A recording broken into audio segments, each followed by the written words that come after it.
Migraine വരുന്നതിന് മുമ്പ് കൈക്കും കാലിൻ്റെ തളർച്ച വരും, പിന്നെ കണ്ണിൽ ഇരുട്ട് കയറും, പിന്നെ 10 മിനിറ്റോടെ ശരിയാവും, പിന്നെ തലവേദന വരുന്നു. ഇതാണ് ക്ലാസിക് മൈഗ്രെയിൻ വിത്ത് ഓറ അല്ലെങ്കിൽ മൈഗ്രെയിൻ ഹെമിപ്ലിജിക് മൈഗ്രെയിൻ എന്നൊക്കെ പറയും. ഇത്തരം മൈഗ്രെയിൻ വരുന്ന ആൾക്കാർക്ക് സ്ട്രോക്ക് വരാനുള്ള സാധ്യത കൂടുതലാണ്. നമ്മൾ ഈ എക്സസൈസും പുനരധിവാസ ചികിത്സകളും തുടർന്നുകൊണ്ടേയിരിക്കണം. The recovery after stroke is life long. Stroke brain attack എന്ന് പറയാൻ ഏറ്റവും ഇതൊരു ആക്സിഡൻ്റ് ആണ്. കാരണം ഒരു ആക്സിഡൻറ്റ്, സെറിബ്രോ വാസ്കുലർ ആക്സിഡൻറ്റ് എന്നാണ് നമ്മൾ പറയുക. അപ്പോൾ ആക്സിഡൻറ്റ് എന്ന് പറയാൻ നമുക്കറിയില്ലല്ലോ എപ്പോഴാണ് ഉണ്ടാകുന്നത്, വാണിംഗ് ഒന്നും കാണത്തില്ല. നമ്മൾ സ്കൂട്ടർ എടുത്ത് പുറത്തിറങ്ങുന്നു, പെട്ടെന്ന് ഒരു പട്ടി ചാടും, നമ്മൾ ആക്സിഡൻ്റ് ആവുന്നു.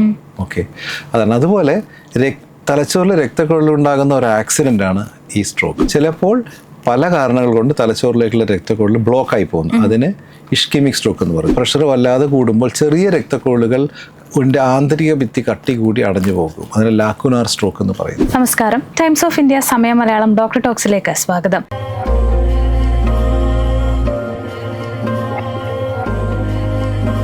ഇന്ന് പ്രായമായവർക്കിടയിലും യുവാക്കൾക്കിടയിലും ഒരുപോലെ കണ്ടുവരുന്ന ഒരു രോഗമാണ് സ്ട്രോക്ക് അഥവാ ബ്രെയിൻ അറ്റാക്ക്. ഇന്ന് നമ്മൾ ചർച്ച ചെയ്യുന്നത് സ്ട്രോക്കിനെ കുറിച്ചാണ്. ഇന്ന് നമ്മളോടൊപ്പം ഉള്ളത് കൊച്ചി അമൃത ഹോസ്പിറ്റലിലെ സ്ട്രോക്ക് മെഡിസിൻ ഡോക്ടർ വിവേക് നമ്പ്യാരാണ്. നമസ്കാരം ഡോക്ടർ. നമസ്കാരം ഡോക്ടർ. ഞാൻ തുടക്കത്തിലേ പറഞ്ഞല്ലോ, യുവാക്കൾക്കും പ്രായമായവർക്കുമൊക്കെ ഒരുപോലെ കണ്ടുവരുന്ന ഒന്നാണ് സ്ട്രോക്ക്. ഇതിനെ ബ്രെയിൻ അറ്റാക്ക് എന്ന് വിളിക്കുന്നത് എന്തുകൊണ്ടാണ്? എന്താണ് സ്ട്രോക്ക്? സ്ട്രോക്ക് ബ്രെയിൻ അറ്റാക്ക് നമ്മൾ പറയണമെന്ന് വെച്ചാൽ ഹാർട്ട് അറ്റാക്കിൻ്റെ പോലെ അവബോധം വളരാൻ വേണ്ടിയാണ് ഞങ്ങൾ അതിനെ ബ്രെയിൻ അറ്റാക്ക് ആക്കിയത്. കാരണം അല്ലെങ്കിൽ അതിനെ ഒരു ചെറിയ അസുഖമായിട്ട് ആൾക്കാർ എടുക്കുമല്ലോ.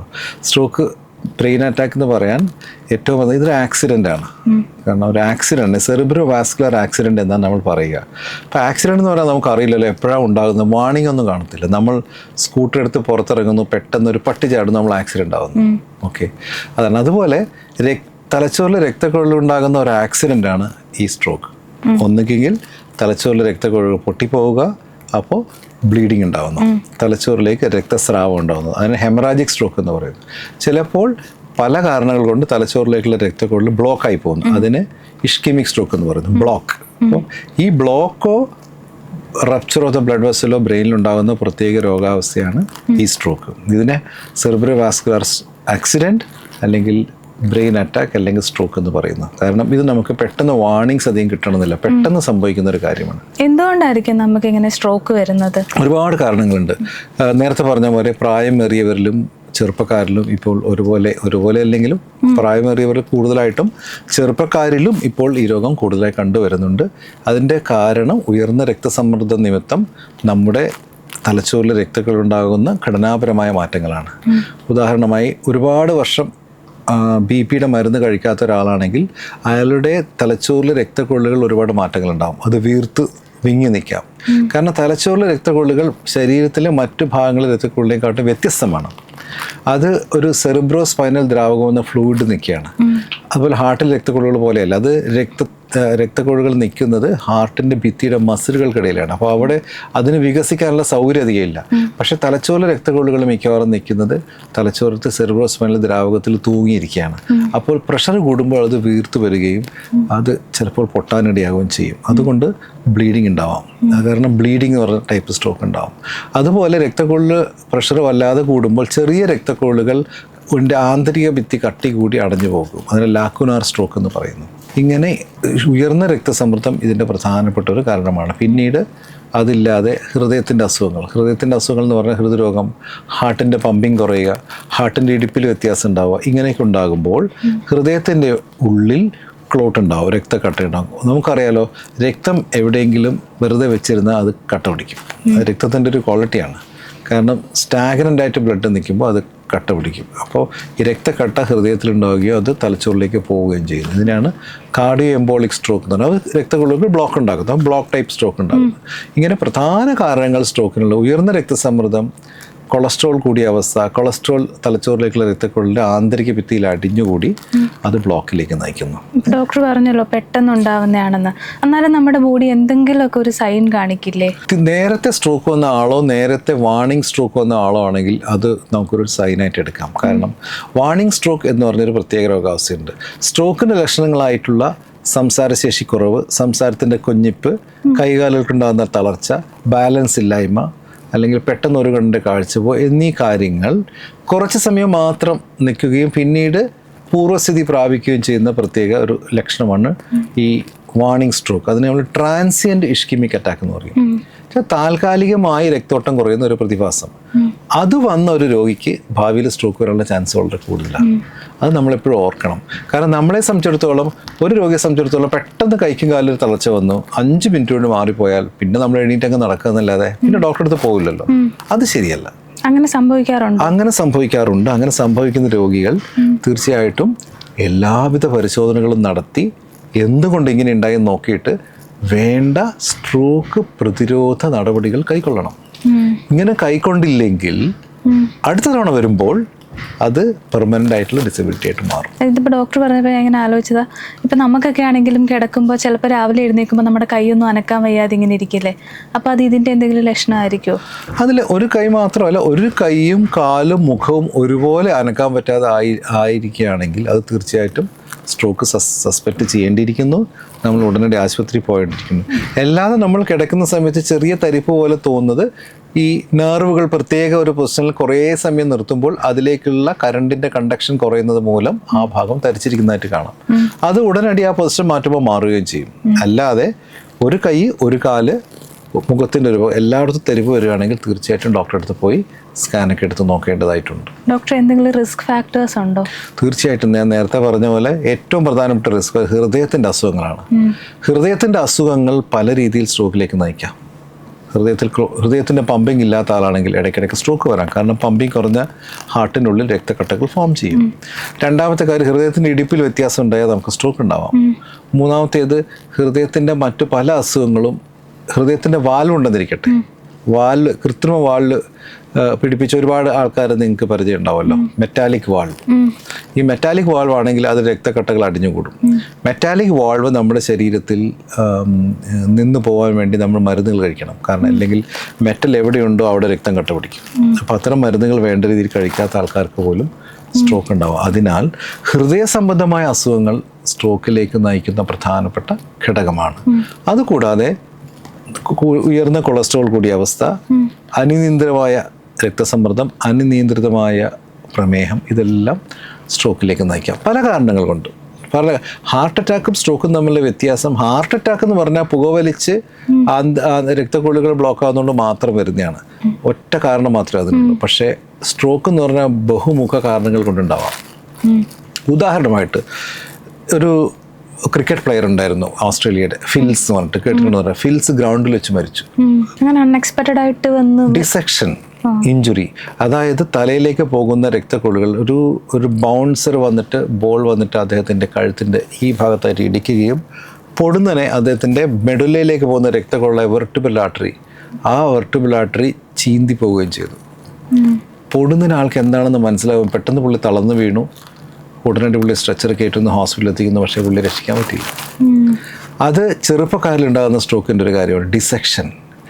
ബൈക്കിൽ നിന്ന് വീഴുക, ശക്തിയായി ചുമക്കുക, അതിനുശേഷം ശക്തിയായ തലകറക്കവും കഴുത്തുവേദനയും വരിക, പിന്നെ ബാലൻസ് ഇല്ലാതാവും. ഇത്തരം കാര്യങ്ങൾ ചെറുപ്പക്കാരിലുണ്ടാകുമ്പോൾ നമ്മൾ സാധാരണ വെർട്ടിഗോ എന്ന് പറഞ്ഞ് അതിൻ്റെ പുറകെ പോകും.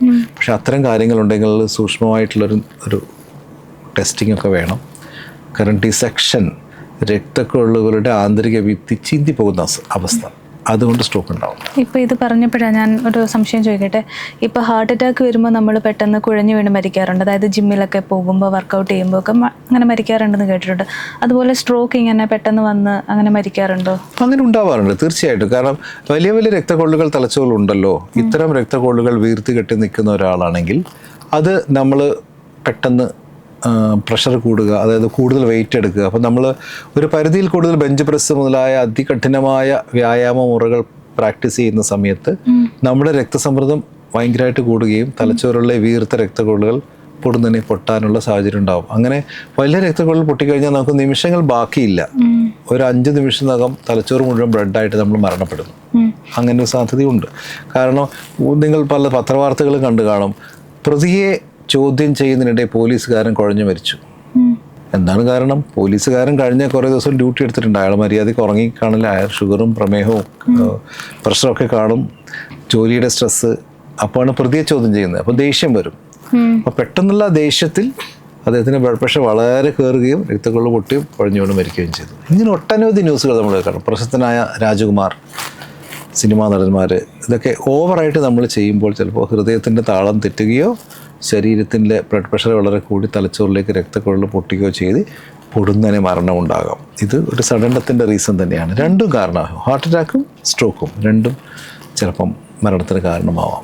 ഇപ്പം നമ്മൾ പലർക്കും ഉള്ള സംശയമായിരിക്കും, മദ്യപിക്കുമ്പോൾ അല്ലെങ്കിൽ പുകവലിക്കുമ്പോൾ ഇങ്ങനെ സ്ട്രോക്ക് ഉണ്ടാകാനുള്ള സാധ്യതയുണ്ടോ? ഒരു മദ്യപിക്കുമ്പോഴും ഒരു പുകവലിക്കുമ്പോഴും സ്ട്രോക്ക് ഒന്നും ഉണ്ടാവില്ല. പക്ഷേ പതിവായി മദ്യപാനവും പതിവായി പുകവലിയും തുടരുമ്പോൾ, വർഷങ്ങളായി തുടരുമ്പോൾ പുകയിൽ അടങ്ങിയിരിക്കുന്ന നൈക്കോട്ടിൻ എന്ന പദാർത്ഥം നമ്മുടെ തലച്ചോറിലേക്കുള്ള രക്തക്കുഴലുകളുടെ ആന്തരിക ഭിത്തിയിൽ അടിഞ്ഞുകൂടുകയും തലച്ചോറിലെ രക്തക്കുഴലുകളുടെ ഘടനാപരമായ മാറ്റങ്ങൾ ചുരുങ്ങിപ്പോവുകയോ അത് സ്ട്രോക്കിലേക്ക് നയിക്കുകയും ചെയ്യാം. അതുപോലെ തന്നെ അതിലും എളുപ്പത്തിൽ ഈ പുകയിലയുടെ കാര്യങ്ങൾ ഹൃദയത്തിൻ്റെ രക്തധമനികളിൽ അടിഞ്ഞുകൂടി ഹാർട്ട് അറ്റാക്ക് ഉണ്ടാവുകയും ചെയ്യാം. അപ്പോൾ നമ്മൾ ഏത് പുകയില ഉൽപ്പന്നങ്ങൾ ഉപയോഗിച്ചാലും ഇത് വരും? പുകയില ഉൽപ്പന്നങ്ങൾ ഏത് ഉപയോഗിച്ചാലും ദൂഷ്യഫലങ്ങൾ ഒരേപോലെയാണ്. കാരണം പുകയിട്ട് വലിക്കുമ്പോൾ നമുക്ക് കൂടുതലായിട്ടും രക്തക്കുഴലുകളും ശ്വാസകോശങ്ങളിലും മറ്റു ഭാഗങ്ങളിലും വളരെ വ്യാപ്തമായ ഒരു രീതിയിലുള്ള ഇഫക്റ്റ് ഉണ്ടാകുന്നു. പുകയില ചവക്കുകയാണെങ്കിൽ അത് വായക്കകത്തുള്ള ക്യാൻസറിന് വളരെയധികം കാരണമാകുന്നു. അതാണ് സാധാരണ കണ്ടുവരുന്നത്. പുകയില ഉപയോഗിക്കുന്ന ആൾക്കാരിലാണ് വളരെ അഗ്രസീവായിട്ടുള്ള ഓറൽ ക്യാൻസേഴ്സ് കാണുന്നത്. നമുക്കറിയാലോ, ഒരുപാട് ആൾക്കാർക്ക് നാവിൻ്റെ കഷ്ണം വെട്ടിയെടുത്തു, ചുണ്ട് വെട്ടിയെടുത്തു, ഇവിടെ മാറ്റി വെച്ചു എന്നൊക്കെ. ഞങ്ങൾ ഹെഡ് ആൻഡ് നെക്ക് ഓങ്കോളജി വലിയ വിഭാഗം തന്നെയാണ്. അമൃതയിൽ ഞങ്ങൾ head and neck oncology service department അവിടെ ചെയ്യുന്ന കാര്യം ഇവിടുത്തെ ഇറച്ചിയെടുത്ത് ഇങ്ങോട്ട് വെക്കുക, ഇവിടുത്തെ ഇറച്ചി ഇങ്ങോട്ട് വെക്കുക, ഈ പരിപാടികളൊക്കെയാണ്. അപ്പോൾ അത് ഈ ക്യാൻസർ വരുന്നുണ്ടാകും. പുകയിലയുടെ ഉപയോഗം ഏത് രൂപത്തിലായാലും ആരോഗ്യത്തിന് ഹാനികരം തന്നെയാണ്. ഡോക്ടർ, അതുപോലെ ഈ സ്ട്രോക്ക് വരുന്ന ആളുകളെ വളരെ പെട്ടെന്ന് തന്നെ ഹോസ്പിറ്റലിൽ എത്തിക്കണം എന്ന് പറഞ്ഞു കേട്ടിട്ടുണ്ട്. ഈ മറ്റസുഖങ്ങൾക്കൊക്കെ ആണെങ്കിൽ കുറച്ച് താമസിച്ചാലും കുഴപ്പമില്ല എന്ന് പറഞ്ഞു കേട്ടിട്ടുണ്ട്. അപ്പോൾ ഇതെന്താണ് ഇങ്ങനെ വ്യത്യാസം? അത് വളരെ വളരെ പ്രധാനപ്പെട്ട ഒരു പോയിൻ്റാണ് താങ്കൾ പറഞ്ഞത്.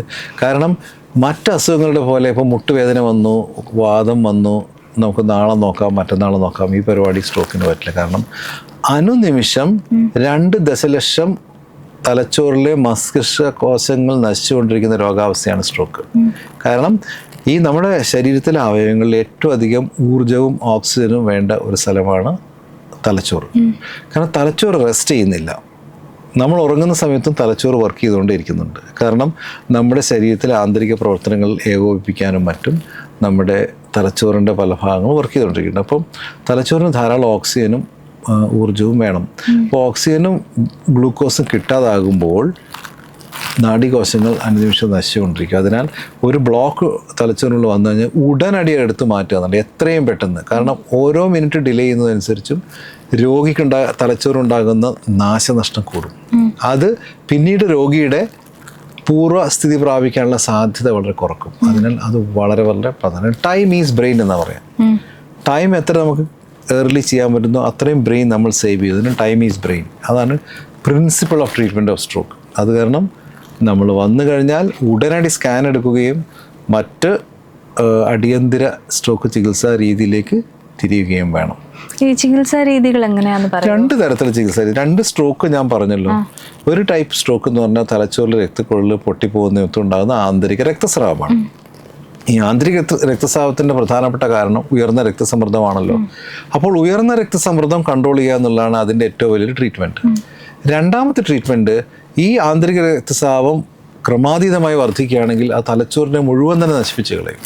ആ ഒരു അവസരത്തിൽ നമ്മൾ സർജറി ചെയ്ത് ഈ ക്ലോട്ടിനെ പുറത്തെടുക്കും. ഈ രക്തക്കട്ടയെ പുറത്തു വന്ന് രക്തം കട്ട പിടിച്ച് കിടക്കുന്നതിന് നമ്മൾ പുറത്തെടുക്കും. അതിനെയാണ് ക്രാനിയക്ടമി ഓപ്പറേഷൻ എന്ന് പറയുന്നത്. അത് ഓപ്പറേഷൻ ട്രീറ്റ്മെൻറ്റ്. ഇത് 2 ട്രീറ്റ്മെൻറ്റാണ് നമ്മൾ രക്തക്കുഴൽ പൊട്ടിയാലുള്ള ഹെമറേജിനുള്ളത്. പിന്നെ ഇഷ്കീമിക് സ്ട്രോക്ക് അഥവാ ബ്ലോക്ക് ആയിക്കഴിഞ്ഞാൽ, ഒരു രക്തക്കുഴൽ ബ്ലോക്ക് ആയിക്കഴിഞ്ഞാൽ നമുക്ക് 2 തരത്തിലുള്ള ചികിത്സയാണ്. ആദ്യത്തെ ഒരു 6 മണിക്കൂറുള്ള വരികയാണെങ്കിൽ നമുക്കൊരു ഇഞ്ചക്ഷൻ കൊടുത്തിട്ട് ആ രക്തക്കട്ടയെ അലിയിപ്പിച്ച് കളയാം. അതിന് നമ്മൾ പറയുന്ന രീതിയാണ് ത്രോംബോലൈസിസ്. ത്രോംബോ എന്ന രക്തക്കട്ട, ലൈസിസ് പറഞ്ഞാൽ അലിയിപ്പിച്ച് കളയാം. ത്രോംബോലൈസിസ് അതാണ് ഒരു ചികിത്സ. അതൊരു ഇഞ്ചക്ഷൻ കൊടുക്കുകയാണ്. ഒരു ബോളസ് ഇഞ്ചക്ഷൻ കൊടുക്കുന്നു. ഈ മരുന്ന് നമ്മൾ ആ ക്ലോട്ടിനടുത്ത് എത്തിയിട്ട് അത് അലിയിച്ച് കളയുന്നു. രക്തക്കുഴൽ തുറക്കുന്നു, രോഗി പൂർവ്വസ്ഥിതി പ്രാപിക്കുന്നു. അതാണ് ബെസ്റ്റ് കേസ് സിനാരിയോ. പക്ഷേ എല്ലാ രക്തക്കുഴലുകളിലും അത് പ്രായോഗികമല്ല. കാരണം വലിയ രക്തക്കുഴൽ, കരോട്ടിഡ് ധമനി, അത് ബ്ലോക്കാണ്. ബാക്കിലുള്ള ബാസിലാർ ധമനി, ഇത് ബ്ലോക്കാവും. അതൊക്കെ കഴിഞ്ഞാൽ ഈ ഇഞ്ചക്ഷൻ കൊടുത്താൽ അത് പോരാ. അപ്പോൾ നമ്മൾ ഒരു കത്തീറ്റർ ഉപയോഗിച്ച് ചികിത്സ ആ ക്ലോട്ട് എടുത്തു മാറ്റും. ചെറിയ സുഷിരം, കാലിലെ തുടയിലെ രക്തധമനി ചെറിയ സുഷിരം ഉണ്ടാക്കിയിട്ട് മുകളിൽ പോയി എക്സ്റേയുടെ ഗൈഡൻസിൽ പോയി അവിടെ പോയി നമ്മൾ അത് വലിച്ചു കളയും. ആ വലിച്ചു കളയുന്നതിനെയാണ് നമ്മൾ മെക്കാനിക്കൽ ത്രോംബെക്ടമി എന്ന് പറയുന്നത്. ഈ മെക്കാനിക്കൽ ത്രോംബെക്ടമി വളരെ ഫലവത്തായിട്ടുള്ള ഒരു ചികിത്സാ രീതിയാണ്. കാരണം മറ്റ് മരുന്ന് കൊടുത്തിട്ടും എല്ലാം ആയി വരണമല്ലോ. ഇത് നമ്മൾ പ്രായോഗികമായിട്ട് സാധനം ബലമായി എടുത്തു മാറ്റുകയാണ്. അത് കാരണം കുറച്ചുകൂടി ഇഫക്റ്റീവാണ്. പക്ഷെ അതിനെപ്പറ്റി ട്രെയിനിങ് ഉള്ള വിദഗ്ധന്മാർ വേണ്ട സമയത്ത് 24 മണിക്കൂർ ലഭ്യത ഉണ്ടാവുക എന്നുള്ളതാണ് അതിൻ്റെ ഒരു കാര്യം. ഡോക്ടർ, അതുപോലെ ഞാൻ കേട്ടിട്ടുണ്ട് ഈ സ്ട്രോക്ക് വന്ന ആൾക്കാർ ജീവിതാവസാനം വരെ മരുന്ന് കഴിക്കണം എന്ന്. അതിലെന്തെങ്കിലും വാസ്തവമുണ്ടോ? തീർച്ചയായിട്ടും അത് വാസ്തവം. കാരണം സ്ട്രോക്ക് അഥവാ മസ്തിഷ്കാഘാതം എന്ന വളരെ മാരകമായ നമുക്ക് വലിയ വൈകല്യം ഉണ്ടാക്കാനിടയുള്ള രോഗം, ആ രോഗം വരാതിരിക്കാൻ വേണ്ടി നമ്മൾ രക്തം അലിയിപ്പിക്കാനുള്ള പല മരുന്നുകളും ജീവിതാവസാനം വരെ കഴിക്കേണ്ടി വരും. കാരണം നമ്മൾ മരുന്ന് നിർത്തുകയാണെങ്കിൽ തീർച്ചയായിട്ടും ഇതുപോലെ വീണ്ടും ഒരു സ്ട്രോക്ക് വരാനുള്ള സാധ്യതയുണ്ടല്ലോ. ആ റിസ്ക് എടുക്കാതിരിക്കാൻ വേണ്ടി നമ്മൾ സാധാരണഗതിയിൽ ലൈഫ് ലോങ് ആയിട്ട് നമ്മൾ മരുന്ന് എടുക്കുന്നതാണ്. അപ്പോൾ അതിനെന്താ കഴിക്കുന്നത്? BP കുറയാനുള്ള ടാബ്ലറ്റ്സ് ആണ്? എല്ലാം സ്ട്രോക്കിൻ്റെ റിസ്ക് ഫാക്ടർ കൺട്രോൾ ചെയ്യാനും സ്ട്രോക്കിൻ്റെ പ്രതിരോധങ്ങൾ ചെയ്യാനുള്ള മരുന്നുകൾ നമ്മൾ തുടർച്ചയായിട്ട് എടുത്തേ പറ്റുള്ളൂ. കാരണം ഫോർ എക്സാമ്പിൾ നമ്മുടെ ആസ്പിരിൻ ഗുളിക, ആസ്പിരിൻ ഗുളിക രക്തം അലിയിപ്പിക്കുന്ന ഒരു ഗുളികയാണ്. അപ്പോൾ നമ്മൾ ചെറിയ രക്തക്കൊഴലുകൾ രക്തക്കട്ട ഉണ്ടാവാതിരിക്കാനായി ആസ്പിരിൻ ഗുളിക വളരെ നന്നായിരിക്കും. അത് ലൈഫ് ലോങ് കഴിക്കുന്നതിൽ തെറ്റില്ല. ചെറിയ സൈഡ് എഫക്റ്റുകളൊക്കെ ഉണ്ടായേക്കും, പക്ഷേ ഡോക്ടറോട് പറഞ്ഞ് അതിനനുസരിച്ചുള്ള മാറ്റങ്ങൾ നമുക്ക് അതിൽ വരും. പക്ഷേ ചുരുക്കം പറഞ്ഞാൽ നമ്മൾ ആ മരുന്നുകൾ കഴിക്കുന്നത് തന്നെയാണ് ഉത്തമം. ഈ പലർക്കും പേടിയുള്ളൊരു കാര്യമായിരിക്കും ഈ സ്ട്രോക്ക് വന്നു കഴിഞ്ഞാൽ പിന്നെ എഴുന്നേറ്റ് നടക്കാൻ പറ്റുമോ, ഫുള്ള് ബെഡിലായിരിക്കുമോ, തളർന്നു പോകുമോ എന്നൊക്കെ. അതൊക്കെ ഉള്ളതായിരിക്കുമോ, അതോ പൂർണ്ണമായിട്ടും ഇത് ട്രീറ്റ്മെൻറ്റ് കഴിയുമ്പോഴത്തേക്ക് നമുക്ക് എഴുന്നേറ്റ് നടക്കാൻ പറ്റുമോ? ബഹുഭൂരിഭാഗം സ്ട്രോക്ക് രോഗികളും വേണ്ട രീതിയിലുള്ള ട്രീറ്റ്മെൻറ്റ്, അടിയന്തര ചികിത്സയും തുടർന്നുള്ള സ്ട്രോക്ക് യൂണിറ്റ് ചികിത്സയും തുടർന്നുള്ള പുനരധിവാസ ചികിത്സയും 3 രീതിയിൽ അതിൻ്റെ ട്രീറ്റ്മെൻറ്റ് നടക്കുന്നത്. ഈ ഓരോ ഘട്ടത്തിലും രോഗിക്ക് ഫലവത്തായ ട്രീറ്റ്മെൻറ്റ് കിട്ടുകയാണെങ്കിൽ അവർക്ക് നല്ല റിക്കവറി ചാൻസാണ്. 85-90% ആൾക്കാരും ഇതിൽ റിക്കവർ ചെയ്യും. ഞങ്ങളൊരു പഠനം നടത്തിയിട്ടുണ്ട്, ബ്രിട്ടീഷ് മെഡിക്കൽ ജേർണലിൽ പബ്ലിഷ് ചെയ്യാൻ ചെയ്തതാണ്. ഏതാണ്ട് 90% ആൾക്കാർക്കും ഒരുവിധം നല്ല ക്വാളിറ്റി ഓഫ് ലൈഫ് നമുക്ക് കൊടുക്കാൻ പറ്റും. 10,000 പേരിൽ നടത്തിയ സ്റ്റഡിയാണ്. അതുപോലെ തന്നെ കേട്ടിട്ടുള്ള ഒന്നാണ്, ഇപ്പം ആദ്യം BP ഉണ്ടായിരിക്കും. BP ഉള്ളത് കൊണ്ടാണല്ലോ നമുക്ക് സ്ട്രോക്ക് വരുന്നത്. പക്ഷേ ഈ സ്ട്രോക്ക് വന്നതിന് ശേഷം ഷുഗർ കൂടുന്നതായിട്ട് കണ്ടുവരുന്നുണ്ട്. അതെന്തുകൊണ്ടായിരിക്കും അങ്ങനെ? പല കാരണങ്ങളാണ്. സ്ട്രോക്ക് വരുന്ന രോഗിക്ക് ചിലപ്പോൾ ഓൾറെഡി ഡയബറ്റീസ് വരാനുള്ള സാഹചര്യം ഉണ്ടാകും. അപ്പോൾ സ്ട്രോക്ക് തന്നെ ബോഡിക്ക് ഒരു സ്ട്രെസ്സാണ്. സ്ട്രെസ് വന്നു കഴിഞ്ഞാൽ ഡയബറ്റീസ് കൂടും. മാത്രമല്ല സ്ട്രോക്ക് വന്ന രോഗിക്ക് ചലനങ്ങളില്ലല്ലോ. കാരണം ഡയബറ്റീസ് കൂടാനുള്ളൊരു അവസ്ഥ എന്താണ്? എക്സസൈസ് ഇല്ലായ്മ. അപ്പോൾ ഒരു സ്ട്രോക്ക് രോഗിയെ സംബന്ധിച്ചിടത്തോളം നമ്മൾ കിടപ്പിലായി. ഭക്ഷണമൊക്കെ റൈസ് ട്യൂബ് വഴിയോ വായ വഴിയോ അങ്ങനെ പോകുന്നുണ്ടാവും. അപ്പം നാച്ചുറലായി ഷുഗർ കൂടുന്നു. അത് കാരണം അതിലങ്ങനെ അതിശയോക്തിയൊന്നുമില്ല. ഓൾറെഡി മൈൽഡ് ഡയബറ്റീസ് ആയിരിക്കും, ആ രോഗിക്ക് സ്ട്രോക്ക് വരുമ്പോൾ നാച്ചുറലായിട്ട് ഷുഗർ കൂടും. അതുകൊണ്ട് തന്നെയാണോ ഇവർക്ക് വെയിറ്റ് വെക്കുന്നതും കാലിനും കൈക്കും ഒക്കെ നീരാകുന്നതും? അത് പല കാരണം. അത് വെയിറ്റ് വെക്കുന്നത് ഈ പറഞ്ഞ മാതിരിയുള്ള എക്സസൈസിൻ്റെ കുറവാവാം, പിന്നെ കാലറിയുടെ കൂടുതൽ ഇൻടേക്ക് ആവാം, പിന്നെ അത് എക്സസൈസിന്റെ അഭാവം കൊണ്ട് നമുക്ക് വെയിറ്റ് കൂടാലോ. ഈ തലവേദന ആയിട്ട് അങ്ങനെ സ്ട്രോക്ക് വരുന്നതിന് മുന്നേ അനുഭവപ്പെടാറുണ്ടോ? അങ്ങനെ അനുഭവം ചില പ്രത്യേക ടൈപ്പ് സ്ട്രോക്കുകളിൽ, അതായത് സബ് ആർക്കിനോഡ് ഹെമറേജ്, തലച്ചോറിലേക്ക് പെട്ടെന്നുള്ള രക്തസ്രാവം ഉണ്ടാകുന്ന അവസ്ഥയാണ്. അതിലൊക്കെ തലവേദന ഉണ്ടാകും, ശക്തമായ തലവേദന. ആ തലവേദന സാധാരണ തലവേദനയല്ല, the most severe headache in your life.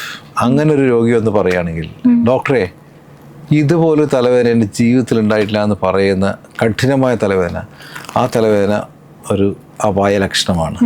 അതായത് തണ്ടർ ക്ലാപ്പ് ഹെഡേക്ക്, ഇടി വെട്ടുന്ന പോലുള്ള തലവേദന, ഇതുവരെ എൻ്റെ ജീവിതത്തിൽ എനിക്ക് തലവേദന ഉണ്ടായിട്ടില്ല. അങ്ങനെ രോഗി വന്ന് എൻ്റെ മുമ്പിൽ വെച്ച് പറയുകയാണെങ്കിൽ ഞാൻ പുള്ളിയെ എൻ്റെ കാറിലെത്തി ആംബുലൻസ് കൊണ്ടുപോയിട്ട്, അല്ലെങ്കിൽ കാറിലോ ആംബുലൻസ് കൊണ്ടുപോയിട്ട് CT എടുപ്പിക്കും. കാരണം ദിവസം high chance of A bleed. അപ്പം അതെങ്ങനെയായിരിക്കും? ഇടയ്ക്കിടയ്ക്ക് അനുഭവപ്പെടുവോ അതോ? ഇല്ല, അത് പറഞ്ഞില്ലേ, ലൈഫ് ലോങ് ഒരു തലവേദന, സിവിയമോസ് തലവേദന. പിന്നെ അല്ലാതെ ഇടിവെട്ട് തലവേദന, തണ്ടർ ക്ലാപ്പ് ഹെഡേക്ക്, ഇടി വെട്ടുന്ന പോലെ തലവേദന, അതും ഒരു ഡേഞ്ചറാണ്. പിന്നെ തലവേദന, രാത്രി തലവേദന വന്ന് ഞെട്ടി എണീക്കുക, ഉറങ്ങിയ ആള് തലവേദന വന്ന് ഞെട്ടി എണീക്കുക, അങ്ങനെയൊക്കെ ഉണ്ടായിക്കഴിഞ്ഞാൽ that is also very dangerous. So there are certain red signals, red flags for headache. ഈ സ്ട്രോക്ക് വന്ന ഒരാൾ ഇതിന് ശേഷം എന്തൊക്കെ കാര്യങ്ങൾ ശ്രദ്ധിക്കണം? സ്ട്രോക്ക് വന്ന ഒരാൾ സൂക്ഷിക്കേണ്ട കാര്യം, ഒന്ന് എക്സസൈസ്. കാരണം നമ്മൾ നിരാശപ്പെടരുത്. സ്ട്രോക്ക് വന്നാൽ ഉണ്ടാകുന്ന പുനരധിവാസവും അതിനെ തുടർന്നുണ്ടാകുന്ന രോഗവിമുക്തിയും ജീവിതകാലം മുഴുവൻ നിൽക്കുന്നതാണ്. 2 മാസം എക്സസൈസ് എടുത്തു ഇനി നിർത്തിക്കളയാം, അങ്ങനെയില്ല. 6 മാസം എടുത്തു ഇനി മതി, അങ്ങനെയില്ല. നമ്മൾ ഈ എക്സസൈസും പുനരധിവാസ ചികിത്സകളും തുറന്നുകൊണ്ടേയിരിക്കണം. The recovery after stroke is life long. ആ കാര്യം സ്ട്രോക്ക് രോഗികളും അവരുടെ ബന്ധുക്കളും അറിഞ്ഞിരിക്കണം. അല്ലെങ്കിൽ എന്ത് പറ്റും, ചെറുപ്പക്കാരൊക്കെ ആണെങ്കിൽ ഒരുപാട് ചെറുപ്പക്കാർ വരും, 35 വയസ്സ്, ജോലിക്ക് കയറാൻ പറ്റുന്നില്ല, ഡോക്ടറെ കൈ ശരിയായിട്ടില്ല, കൈ ഇങ്ങനെ ഇരിക്കുന്നത്, ബാക്കിയെല്ലാം ശരിയായി, ഇനി എന്ത് ചെയ്യും ഡോക്ടറെ, എനിക്ക് ജോലി ചെയ്യാൻ പറ്റില്ല. അങ്ങനല്ല, ഈ ഹാസ് ടു കണ്ടിന്യൂ എക്സസൈസ്. അത് റിക്കവർ ചെയ്യും. അതാണ്. അപ്പം നമ്മളെ നാഡീകോശങ്ങൾക്ക് വീണ്ടും വീണ്ടും റിക്കവർ ചെയ്യാനുള്ള അപാരമായ കഴിവുകളുണ്ട്. അത് നമ്മൾ അവരെ ട്രെയിൻ ചെയ്തുകൊണ്ടേയിരിക്കണം. അപ്പോൾ അവർ നന്നായി റിക്കവർ ചെയ്ത് വരും. ഡോക്ടർ, ഏത് പ്രായം തൊട്ടായിരിക്കും നമുക്ക് സ്ട്രോക്ക് വരാനുള്ള ഒരു സാധ്യതയുള്ളത്? സാധാരണഗതിയിൽ സാധ്യത പറയുകയാണെങ്കിൽ ഒരു 60 വയസ്സ് കഴിയുമ്പോഴാണ് സ്ട്രോക്ക് വരേണ്ടത്. പക്ഷേ നമ്മൾ പ്രത്യേക സാഹചര്യത്തിൽ ജീവിതശൈലി രോഗങ്ങൾ കൂടുതൽ കൊണ്ടും പുകവലി കൊണ്ടും തീരെ അനാരോഗ്യപരമായ പ്രവണതകൾ കൊണ്ടും 40 വയസ്സിന് മുകളിൽ തന്നെ സ്ട്രോക്കുകൾ ഇപ്പം കണ്ടു തുടങ്ങിയിട്ടുണ്ട്. നമ്മൾ ഈ ഭക്ഷണ കാര്യങ്ങളൊക്കെ നിയന്ത്രിക്കണോ സ്ട്രോക്ക് വരുമ്പോൾ? തീർച്ചയായിട്ടും. സ്ട്രോക്ക് എന്നല്ല, ആരായാലും ഒരു ആരോഗ്യപരമായ ഭക്ഷണ രീതി തുടരുക എന്നുള്ളത് നമ്മുടെ ഒരു മോട്ടോ ആയിരിക്കണമല്ലോ. പക്ഷേ സ്ട്രോക്ക് വന്ന രോഗികൾ പ്രത്യേകിച്ചും ഈ നമ്മുടെ എണ്ണ, കൊഴുപ്പ് എന്നീ ആഹാരങ്ങൾ കുറയ്ക്കും, ഉപ്പും പരമാവധി കുറയ്ക്കുകയും ചെയ്യാം. ബാക്കി ആഹാരങ്ങളൊക്കെ നമുക്ക് കഴിക്കാം. പ്രമേഹ രോഗിയാണെങ്കിൽ ചോറിൻ്റെയും ബ്രെഡിൻ്റെയും ഉരുളക്കിഴങ്ങിൻ്റെയും കാർബോഹൈഡ്രേറ്റ് റിച്ച് ആയിട്ടുള്ള ഭക്ഷണങ്ങൾ കുറയ്ക്കേണ്ടത് ആവശ്യമുണ്ട്. പിന്നെ അവർ അതിനനുസരിച്ചുള്ള ഡയറ്റ് അഡ്ജസ്റ്റ്മെൻറ്റും ചെയ്യേണ്ടതായിട്ടുണ്ട്. അല്ല ഡോക്ടർ, ഇപ്പോൾ അല്ലാത്ത ഒരു വ്യക്തിയാണ്, ഇപ്പോൾ ഹെൽത്തി ആയിട്ടിരിക്കുന്ന ഒരാളാണ്, എന്തെങ്കിലും ഡയറ്റിലൊക്കെ ഉൾപ്പെടുത്തണമെങ്കിൽ നമ്മൾ എന്തൊക്കെ കാര്യങ്ങൾ ചെയ്യാം? സാധാരണ വ്യക്തിയാണ്, ഇതുവരെ സ്ട്രോക്ക് വരാത്ത ആളാണെങ്കിൽ നമ്മൾ പ്രൈമോഡിയൽ പ്രിവെൻഷൻ എന്ന് പറയും. അതായത് നിങ്ങളൊരു രോഗം വരുന്നതിന് മുമ്പേ അത് തടയുക. അതിനാണ് പ്രൈമോഡിയൽ. അങ്ങനെയുള്ള ആൾക്കാർ ചെയ്യേണ്ടത് മെഡിറ്ററേനിയൻ ഡയറ്റ് നല്ലൊരു ഓപ്ഷനാണ്. ധാരാളം വെജിറ്റബിൾസും ഫ്രൂട്ട്സും ഇൻവോൾവ് ചെയ്യുക. പിന്നെ ഈ നമ്മുടെ ഒലീവിൻ്റെ അതൊക്കെ ഇൻവോൾവ് ചെയ്യുക. ഫൈബേഴ്സ് ധാരാളം ഇൻവോൾവ് ചെയ്യുക. പിന്നെ പ്രോസസ്ഡ് ഫുഡ് കുറയ്ക്കുക. ബേക്കറി ഐറ്റംസ് കുറയ്ക്കുക. കാരണം ബേക്കറിയിലൊക്കെ ഒരുപാട് സോഡിയം ഉണ്ട്, നമ്മൾ ഉപ്പുണ്ട്. സോഡിയം ഈ അപ്പക്കാരം എന്ന് പറയുന്നത് സോഡിയം. അപ്പോൾ സോഡിയത്തിൻ്റെ അളവ് പരമാവധി കുറച്ച് നമ്മൾ ഹെൽത്തി ആയിട്ടുള്ള ഡയറ്റ് കഴിക്കുക. അതിൻ്റെ കൂടെ പതിവായ വ്യായാമം കൂടി ചെയ്യുകയാണെങ്കിൽ തീർച്ചയായിട്ടും നിങ്ങളൊരു നല്ലൊരു ഹെൽത്തി ആയി മാറും. നിങ്ങൾക്ക് ഈ സ്ട്രോക്കിൻ്റെ റിസ്ക് ഫാക്ടർ ഒന്നും വരാതിരിക്കുകയും ചെയ്യും. നമ്മൾ സ്കൂൾ തലം മുതലേ അതിനുള്ളൊരു പ്രേരണ കൊടുക്കണം. Tinned food, canned food, refined food അതൊന്നും കഴിക്കാൻ കൂടുതൽ പ്രചോദനം കൊടുക്കാതെ നാടൻ രീതിയിലുള്ള ഭക്ഷണങ്ങൾ കഴിക്കാനുള്ള കൂടുതൽ പ്രചോദനം കുട്ടികൾക്ക് മോട്ടിവേഷൻ കൊടുക്കണം. അതുപോലെ ഈ പാരമ്പര്യമായിട്ട് സ്ട്രോക്ക് വരുമെന്ന് കേട്ടിട്ടുണ്ട്, അതിൽ എന്തെങ്കിലും വാസ്തവമുണ്ടോ? ശരിക്കും പാരമ്പര്യം കൊണ്ട് മാത്രം വരുന്ന സ്ട്രോക്കുകൾ വളരെ അപൂർവമാണ്. പക്ഷേ പാരമ്പര്യമായിട്ട് സ്ട്രോക്കിൻ്റെ റിസ്ക് ഫാക്ടറുകൾ സാധാരണ കാണപ്പെടും. ഉദാഹരണമായി നിങ്ങൾക്ക് പ്രശ്നമുണ്ടെന്ന് വിചാരിക്കും. നിങ്ങൾക്ക് പ്രശ്നമുണ്ടെങ്കിൽ നിങ്ങളുടെ മക്കൾക്കും പ്രശ്നം ഉണ്ടാവും. അല്ലെങ്കിൽ നിങ്ങൾ അച്ഛനും അമ്മയ്ക്കും പ്രഷറുണ്ടെങ്കിൽ നിങ്ങൾക്ക് പ്രഷർ വരാൻ സാധ്യത കൂടുതലാണ്. അപ്പോൾ പ്രഷർ ഉണ്ടെങ്കിൽ സ്ട്രോക്ക് ഉണ്ടാവും. അതുപോലെ നിങ്ങൾക്ക് പ്രഷറുള്ള കാരണം നിങ്ങൾക്ക് സ്ട്രോക്ക് ഉണ്ടാവും. അത് ഡയറക്റ്റായിട്ട് ജീൻ വഴി വരുന്നത് പല റിസ്ക് ഫാക്ടറുകളാണ്. ആ റിസ്ക് ഫാക്ടറുകളൊക്കെ കൂടുതലായതിനാൽ സ്ട്രോക്ക് വരുന്നത് പാരമ്പര്യം പോലെയൊക്കെ തോന്നും. പക്ഷേ പാരമ്പര്യമായിട്ട് വരുന്ന സ്ട്രോക്കുകൾ വളരെ അപൂർവമാണ്. മൈറ്റോകോൺഡ്രിയൽ ഡിസീസുകൾ, കരാസിൽ, ചില പ്രത്യേക connective tissue disorder, Marfan syndrome, അതിൽ ഡിസെക്ഷൻ വരും. ചില ആൾക്കാർക്ക് അങ്ങനെ ഉണ്ട്. അത് പാരമ്പര്യമായിട്ടുള്ളതാണ്. അച്ഛനെ വളരെ നീണ്ടു മെലിഞ്ഞ ഷേപ്പായിരിക്കും, മോളും അതുപോലെ നീണ്ടു മെലിഞ്ഞ് കൈകളൊക്കെ വലുത്, ഫിംഗേഴ്സൊക്കെ വലുത്, കൈയൊക്കെ വലുത്, കാണാൻ നല്ല ഭംഗിയുണ്ടാവും. പക്ഷേ they are prone to dissection. അവർക്ക് ചില പ്രോട്ടീനുകൾ കുറവായിരിക്കും. അങ്ങനെയുള്ള ഇതുണ്ട്. അല്ലാതെ സ്ട്രോക്ക് സ്ഥിരമായിട്ട് ഇങ്ങനെ പാരമ്പര്യമായിട്ട് വരുന്നൊരു അസുഖമല്ല. ഇപ്പം നമ്മൾ BP യുടെ കാര്യം പറഞ്ഞു. ഇപ്പം എല്ലാവർക്കും ഈ ഹൈ BP-നെ കുറിച്ച് ഭയങ്കര ടെൻഷൻ ഉണ്ടായിരിക്കും.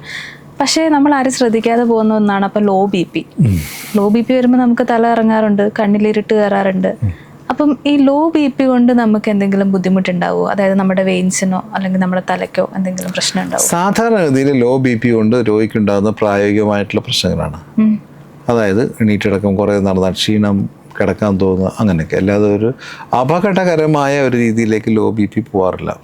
അത് പ്രശ്നം ഉണ്ടാക്കുന്നത് അത് ചെറിയൊരു വിഭാഗം ആൾക്കാരില്ല. അതായത് ഈ തലച്ചോറിലേക്കുള്ള കൊള്ളുകൾക്ക് ടൈറ്റായിട്ടുള്ള ബ്ലോക്ക് ഉണ്ടാവുക, അവർക്ക് ലോ BP വന്ന് ചിലപ്പം സ്ട്രോക്ക് അടിക്കും. അല്ലാത്ത സാധാരണ പൊതുജനങ്ങൾ അതൊരു പ്രശ്നം ഉണ്ടാക്കാറില്ല. ഈ മാതിരിയുള്ള ചില ഇൻകൺവീനിയൻസ് ഉണ്ടാക്കുമെന്നല്ലാതെ അവർക്കതൊരു വലിയൊരു ആരോഗ്യ പ്രശ്നമായിട്ട് മാറാറില്ല. അപ്പോൾ നമ്മൾ ഉപ്പിട്ട് കഞ്ഞി കുടിക്കുന്നു, ഉപ്പിട്ട നാരങ്ങ വെള്ളം കുടിക്കുന്നു, റെഡിയാവുന്നു.